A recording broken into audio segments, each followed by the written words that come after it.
Hello, history fans! Tonight we're diving headfirst into a conspiracy theory so wild, so outlandish, it makes the moon landing hoax look like child's play. Get ready for a wild ride through the annals of time because we're talking about the phantom time hypothesis. Now I know what you're thinking. John, history is about as exciting as watching paint dry. And you're mostly right, but trust me on this one. This theory is juicier than a medieval feast after a month of fasting. We're talking about potentially missing years, fabricated emperors, and a whole lot of historical head-scratching. So grab your tinfoil hats, folks, because things are about to get weird. Let's cut to the chase.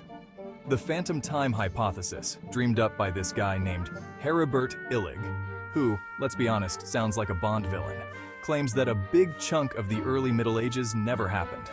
We're talking a whopping 297 years from 614 AD to 911 AD simply vanished.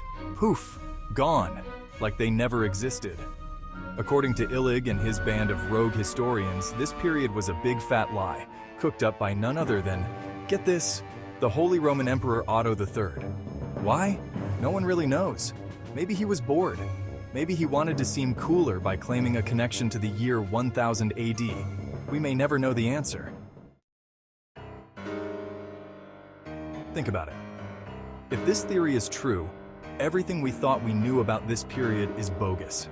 We're talking major historical events here, people. The rise of Islam, the reign of Charlemagne, all gone. Imagine opening a history book and finding 3 blank pages. That's essentially what we're dealing with. Illig argues that the evidence is right in front of our eyes.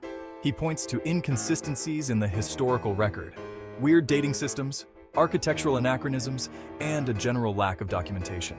It's like trying to piece together a jigsaw puzzle where half the pieces are missing, and the other half are from a completely different puzzle.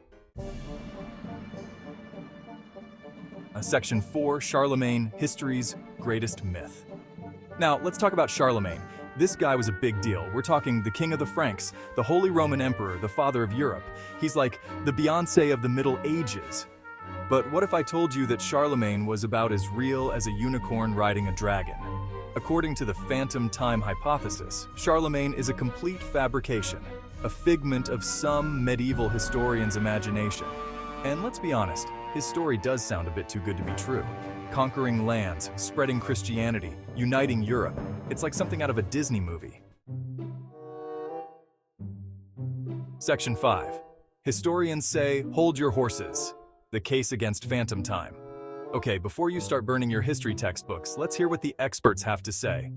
And, surprise, surprise, most historians aren't exactly buying what Illig is selling.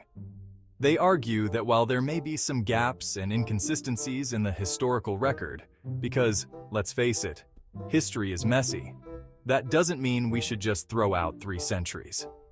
They point to a mountain of evidence that contradicts the phantom time hypothesis, from astronomical records to archaeological findings. Basically, there's just too much evidence that this period did, in fact, happen. It seems our friend Illig may have been a little too eager to rewrite history. Section 6. History. It's more like a choose-your-own-adventure book. So, is the phantom time hypothesis true? Probably not. But that doesn't mean it's not a fun thought experiment.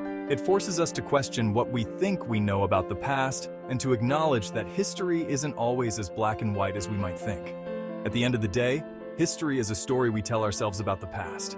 And like any good story, it's open to interpretation, debate, and the occasional wild conspiracy theory. So, the next time you're reading about Charlemagne or any other historical figure, just remember, take it with a grain of salt or maybe a whole shaker full.